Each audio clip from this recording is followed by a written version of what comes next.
Welcome, everyone, to the latest edition of Say What? Have to mix it up, right? I'm Laura Thornquist, your host, and here with me is Energy Ogre's Senior Director of Strategy and Pricing, David Kinchen. It's always good to have you here, David. Thanks for having me. So we thought that we would talk about our process of selecting subsequent plans for our members after their initial enrollment with their first provider. So we're now approaching what we call renewal season, since many of our members' contracts are coming to the end, and we're going to be looking for their next contract. The team here at Energy Ogre is extremely strategic. I mean, really strategic when selecting your plan. The rate of the plan that we pick for you is an important factor, obviously, but perhaps even more important is when that contract ends. So I know one frustration many of our members have is seeing those low rates perhaps advertised for short-term contracts, like a 3 or 4 month plan in January, and then a 6-month plan in November, and not understanding why we've placed them into a longer term plan with a slightly higher rate. So what factors do we consider when choosing a 3, a 6, 7, 9, 10, or 12-month plan? That's why David is here. So David, let's first of all discuss the philosophy behind why we choose what we choose for our members. Sure. So a big part of it is we're trying to put people in a good renewal cycle. Mm-hmm. Apparently, a lot of the economics come down to price and all that, but a big component is when you're renewing. So a lot of times if you're seeing a really good 6-month rate, some of the reps might want you to come out during a certain cycle, whereas we figured out that that's a short-term gain, long-term loss. So at Energy Ogre, one thing we're trying to avoid is the dangers of peak summer and peak winter. And we're way more concerned these days about peak summer with all that's been going on for the last summers. So if you see a really short-term rate that has a component of price where it's really cheap, it might put you out in a bad renewal cycle, and then the rep's going to get you on the renewal.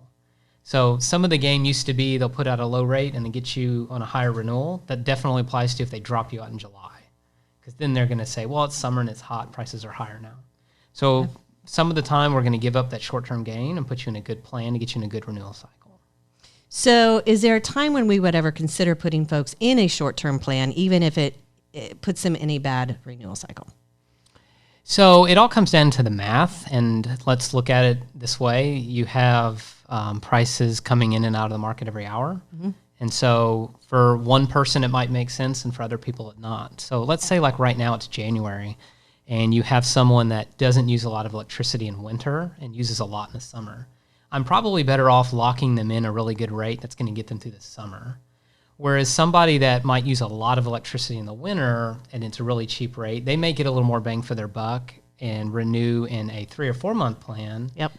That way they get some of that price certainty during a high use time. And then during summer, when it looks like they use a little bit less compared to their winter, I'll wait until June and try to get them a good rate then. Mm-hmm. But I'm trying to let the system mathematically solve what makes the most sense for them.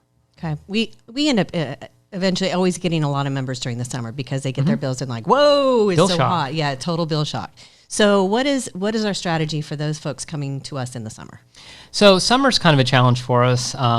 The market, depending on where it kind of solves where it needs to be, determines a lot of where they go. Mm-hmm. For the most part, the first thing we want to do is get them out of the summer renewal. So if you're coming in during that time, we're going to do the best we can for you at that time, but a lot of times it's going to mean putting you in a shorter term rate to try to get you in a better renewal cycle again. So if you signed up in August, for example, I don't want to put you in a 12-month plan if I can avoid it. If it's the best plan for you, we'll have to do it. But a lot of times the reps are already saying, hey, you're starting at the end of summer, so prices have already lowered. So what we'll do is we'll put them in maybe a shorter term 4 or 5 month rate and then try to get them into another cycle that's putting them outside of peak summer. That makes a lot of sense. A lot of people still, they can't wrap their mind around, okay, I'm going to save so much in this 3-month time. Why don't you just put me in there and let's gamble and see what we can get? Sure. What's your answer to them? Well, I mean, we kind of talk about that internally as well, is they go, well, what if prices are cheaper in 3 months, or what will prices look like in 3 months? And my answer is, if I knew where prices would be in 3 months, I'd have my own island. Good point. I wouldn't have this problem. So no one knows what prices are going to be at 3 months. What we're looking at right now is I'd rather take what we know is a good price now and give up maybe a little bit better price in 4 or 5 months versus putting them in a cycle where prices could be extremely higher in 4 or 5 months. Now, again, if you're going to get a lot of your optimization with you use a lot of money and a lot of usage in the winter, right? I'll put you in a good price certainty for that. But we're running everybody on their own. We're taking their usage into account, and we're mathematically solving what makes the most sense for them. Right. So at the end of the day, I'm not really solving so much as the algorithm is solving this problem. So how are we predicting what we think prices are going to be in the future? So we do a bunch of things for that. One, like we talked about, we consider term. Mm-hmm. So we're trying to keep them at a certain time periods. And price does dictate a lot of that. But we're going to try to avoid peak summer, peak winter. The rest of it kind of comes down to our forward projections. We look at all the historical pricing we've had, and we go back for the wholesale pricing for 10 years. We go back on retail pricing for many, many years as well. And then we look at forward gas prices, and then we have to basically generate a model of prices, what they're going to look like next year. The caveat to that is we don't always know what prices are going to look like in the summer. And the reason is we've entered into scarcity pricing. So scarcity is where, like in August, what we saw was we were turning on more and more expensive generation at more and more expensive prices, and then we got to the point where we ran out. Mm-hmm. So that caused a big problem. So what we do is we get out of economic, and then we have to say we're going to just increase the price until we solve the equation. So what it means is it makes it much more expensive. Right now, August is like 5 times more expensive than March would be. So when we build out that forward curve, we also try to place in there a premium for July, August, realizing that those prices will be much higher. Mm-hmm. At some point, everyone's going to have a plan that's going to get them through the summer. If you wait in summer with the rest of the cheaper months, it's going to be more expensive. Yep. So yeah, you could be paying 2.6 or 2.8 or 3.0 on a 3-month or 4-month plan, but you've taken the cheap part of that curve. So then if you wanted to get a 3-month plan that'll get you through the summer, it might be 14 cents. Whereas if you took a 12-month over that time, you're looking at maybe 4, 5, 6, 7 cents, right? Yep. So it's a weighting. And if you took the cheap part, it means the expensive part's going to be that much higher. That's right. So what are we looking at right now based on the numbers that you're seeing? How do you think our spring and summer will look like this year? So there's a lot of good news versus last year. Yeah. We hopefully don't continue to have these extreme weather events in summer. Yeah. So one, we're hoping weather will kind of normalize a little bit. 2, we've had some incremental generation that's supposed to come up online this summer. So we've had some... talking solar? We're talking, it's about 750 megawatts of solar. Yep. We're talking a little bit of thermal generation. Mm-hmm. We will have more wind, which we always seem to have. Always do. The problem is the hottest part of the day in August, it's usually not blowing. The wind's not blowing. Mm-hmm. Right. So some of the thing that caused these extreme price events in August was just no wind. It just stopped. Right. So in the morning time, we had 15,000 megawatts of wind. By evening time or the peak part of the day, we might have had 1,000 on those really bad days. The good news is some of that generation solar where it comes online in the hottest part of the day and it just stays online, and we're having some thermal as well. So we're hoping demand will be a little bit less, and we're hoping that the generation number will be a little bit higher. So the supply margin's looking a little better this year. So let's switch gears a little bit. Let's talk about how some retail electricity providers seem to price themselves so much higher than others, and what the difference is. A lot of people think they're getting a better product, which indeed they're not. We can talk about that. But first of all, let's talk about why some REPs just cost so much more. Sure. There's actually several components to this. So one factor is a lot of reps, whether people realize it or not, own multiple REPs. So you have some of the larger reps may have 3 or 4 or 5 different brands. And so one reason that brand might be expensive is it's a brand strategy. So if it's a premium REP, there's a premium product. Now, It doesn't mean you don't get better advertising or a better name or they sponsor a sports team or some other stuff. Yeah. But it means that they have to pay for those things. So they spend more on marketing on sports teams. They have a more expensive premium product. Matthew McConaughey does not come cheap. He doesn't. And I mean, as good as he sounds, he has a price tag. Yes, he does. And looks. Yeah. So you have and the personal preference thing. So you have that component of premium branding. Yeah. The other part, and I've alluded to part of it, is that some reps have to spend more money to promote that brand, so it just is built into it. Then there's other things like some of the green products, they simply have a premium built into them. They do. That's just artificial. Yeah. So is that money making it back to the green provider? Probably not. So some of the plans are priced higher, it's a premium brand, or there's more cost, or it's just a more expensive product. A lot of the time of use plans don't work for most people. Yeah. So they end up, yes, you're getting some free electricity at night. That's at 0 cents, but then you're paying like 22 Triple. cents That's right. during the daytime. Yeah. So if you go look at the weighted average, you're at 11, 12, 13 cents. Well, you could have a fixed rate plan and be in an all-in cent of under 10 cents. Yeah. So is that the best for those people? Probably not. Some people it might work. But sometimes a premium product is just a premium product. The problem is that we're not talking about the difference between a Toyota and a Ferrari. Right. At the end of the day, a megawatt's a megawatt. The lights aren't brighter when you get served by a premium REP. Right. Are there other values for that? Possibly. But if you want to get the best value for that megawatt, usually you go with the cheapest provider. It's just how it is. It's been very exciting since you've come on board for over the past couple of years. What is it, 2 years, 2.5? 2.5. 2.5. What you've been able to do in providing tailor-made pricing for our members. Talk about what that really means, especially for our renewal members, the people that have been with us for a while. Sure. So part of the strategy has been trying to provide added value for our members. And one of those things for our renewal members is they've been with us longer, so we know more about their usage. And we're able to go to the reps and get better pricing for some of those locations. So if we go, hey, this person uses electricity in a better way, we can take that to the rep and they can give them what we call a custom price or a tailored price. And basically it's a price that's going to be tailored to their specific usage. And if it's a better rate, then it has a really high chance of getting picked. So what we do is we go out there in the months ahead of their renewal and go to the reps and go, hey, can you give me pricing for these people? And then we load it in when we run them. And then when we run them, if those are the best results, that plan gets picked. So what it means is you have a little bit better results the longer you stay with us because we're able to take those outcomes and improve them. That's pretty exciting. Very a lot exciting. of people don't understand, though. That's why sometimes we put them with the same provider in subsequent years, right? Explain how that happens. So a couple of things. 4 or 5 years ago, there used to be this big thing in the market, and some of this was early Energy Ogre or before Energy Ogre. And it's similar to your cable provider. I'm going to throw out a really good rate to get you in the door, and then it's just magically over time that price goes up. And you can even call them and go, hey, I used to get that rate. Can I get this rate again? And they go, no, that's new customer. You're not special anymore. Right.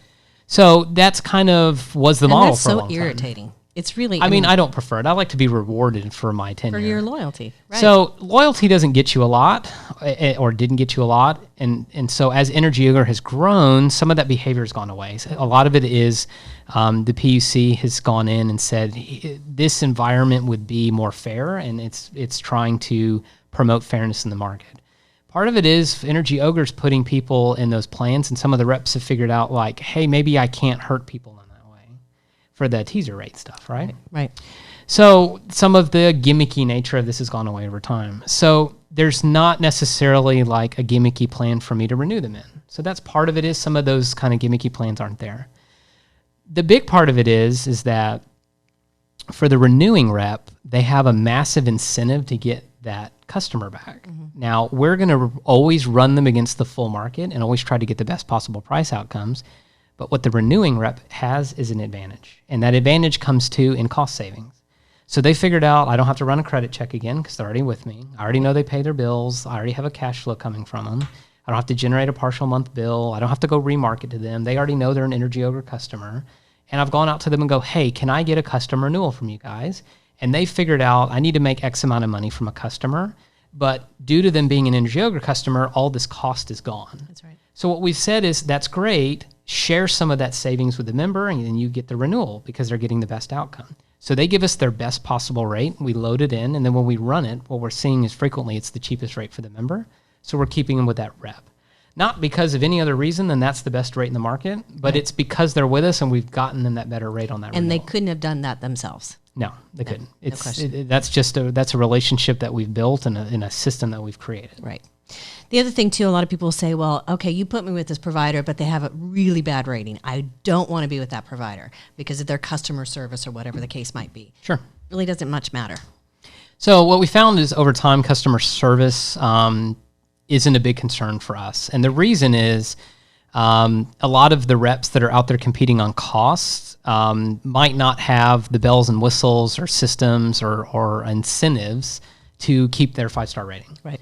And it doesn't take a lot to lose your 5-star rating on Power to Choose. The way that it's actually kind of formulated, it's really hard for very small reps to keep a 5-star rating. Yeah. It's actually kind of biased towards the larger reps being able to keep that. Because of the volume. They have a much larger denominator, basically. Yep. So that's part of the issue. And the biggest issue is that we have a working relationship with most of the reps. And certainly the reps that we're placing people with, we're going to be the ones that are generally interfacing with them. So yes, I put you with a 1-star rep on Power to Choose, but the good news is let me handle all that for you. You call me and I'll handle all your problems. And even if you have to get on the phone with the rep, I'll be right there with you. So what we found is it's a much better deal to put them with the best rep for price, and then we already will solve all those outcomes. I love that. We could put everybody with a 5-star rep, but they may have to pay 5-star rep prices. That's exactly right. And for absolutely no reason whatsoever. Your lights don't burn any brighter. For sure. All right. So when a person's changed their usage, such as buying an electric vehicle or maybe upgrading their HVAC system, how is this taken into account when we're working with them? Sure. So we're really excited about this, but we have an algorithm we get for usage, and we take everybody's usage and we run it through our algorithm. And what we have is an adaptive algorithm. So not only do we take their historical usage and run the algorithm on it, but we actually run it multiple times a year. So monthly, we run it frequently, but for the most part, we're going to look at it more on a monthly scale. And so what's going to happen is we would want to push information to people. Say you put in a better AC and we see your usage declining, where the adaptive algorithm is going to go in there and basically recast your 12-month curve. That's pretty cool. It is very cool. Yeah. So any of those changes, love to hear from you guys. If you made a massive change to your home, feel free to call in. You go, hey, I just put in a pool or some big change. But for the most part, we're going to catch that all on our own. Our algorithm is going to go into there and recast all that, and it's going to figure out the best outcome regardless. Good information. Any last comments that you want to say? Anything that we haven't talked about you think that our members need to know? I think that this is a lot like buying electricity isn't like buying most things. Like when you look at why do people buy a Lexus versus a Toyota, there is differences in, like the Lexus might get worse miles per gallon. Right. Well, if you're looking for miles per gallon, you might go after a Toyota. If you're looking for heated leather seats or some other big bell and whistle, you might go more towards a Lexus. The problem with buying electricity is, unlike most other commodities, even gasoline and other things, there's no premium product here. A megawatt is a megawatt. It's all going into the pool and it all comes out. Right. So it actually just comes down to cost, and then we can handle most of the other issues. But it's just electricity is a different animal. It's hard to store. You make it when you need it. Right. And buying it doesn't really matter what rep's giving it to you. It's coming from the same source. So clearly you need us. Effectively. All right, David. It's been a pleasure. I appreciate your time. Thanks for having me. Of course, hopefully hope that we've shed some light on how much we take into account when selecting plans for our Energy Ogre members. It's a lot of him. And at the end of the day, we hope that we have your back and take years of industry knowledge when selecting your plans, contract after contract. Of course, it's in our DNA. We'd love to hear your thoughts on our show, so please drop them in the comment section below. And as always, be cool, stay kind, and do the right thing, because that is the Ogre way, David. All right.